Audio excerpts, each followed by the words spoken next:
O céu inteiro está rezando por ti. E a liturgia da palavra de hoje nos dá algumas pistas para compreendermos como nós podemos superar a violência nas suas diversas faces, diversas realidades. O Deus libertador, o Deus que conduz o seu povo de volta a casa, lhes entrega e entrega a nós os 10 mandamentos, chamado Decálogo, ou seja, 10 palavras. Palavras fáceis de ouvir, fáceis de compreender, mas muito difíceis de viver.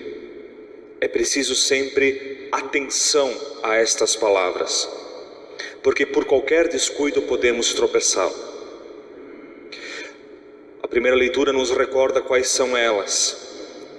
E quando nós falamos em lei, em mandamentos, num primeiro momento nós podemos ter a ideia de algo que nos pune, nos castiga ou nos limita.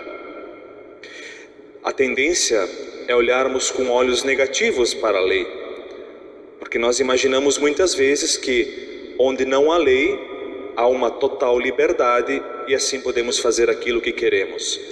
Pelo contrário, quando nós olhamos os 10 mandamentos divinos, as 10 palavras que Deus confere à humanidade e a nós, a humanidade que eu me refiro àquela época, aquele tempo, e que permanece vivo até hoje a nós, nos dá, quando observamos estes mandamentos, estas leis divinas, ainda mais liberdade. Por quê? É simples, basta olharmos para cada um destes mandamentos. Por exemplo, não matar. Se eu mato, se eu tiro a vida de alguém, estou tirando a liberdade do outro. Eu posso permanecer livre, mas estou limitando a liberdade do outro. Então vejam que quando nós olhamos para os mandamentos divinos, nós não devemos olhar eles como uma lei punitiva, restritiva, mas muito pelo contrário. Quando observamos os mandamentos, nos tornamos cada vez mais livres.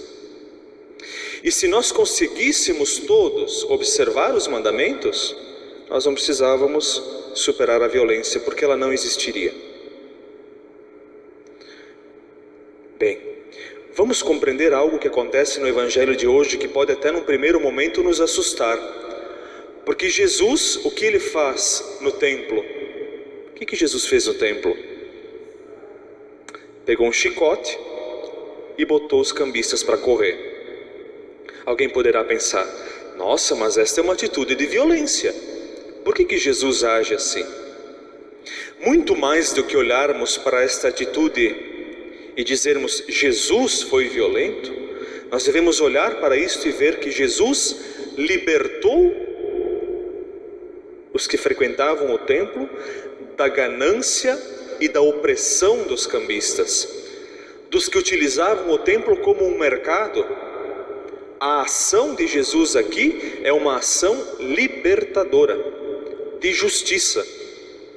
Que sinal Jesus mostra?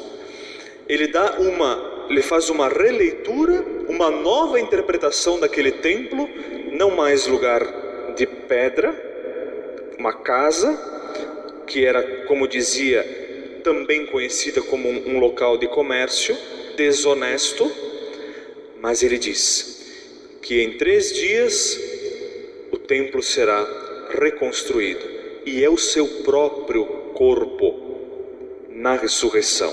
Jesus recordemos, está a caminho da cruz. Ele já vai dando sinais, pistas para os discípulos, para o povo daquilo que viria a acontecer. Ele dá um novo sentido para o templo. Eu convido que agora no silêncio, iluminados pela palavra de Deus, possamos pedir a Ele, primeiro, a graça de sermos agentes da superação da violência. Busquemos sempre agir iluminados com a palavra dos 10 mandamentos, daquilo que o Senhor nos ensina na primeira leitura, e compreendermos acima de tudo a nossa íntima união com o Pai através do Filho na Eucaristia. for preciso, nós estamos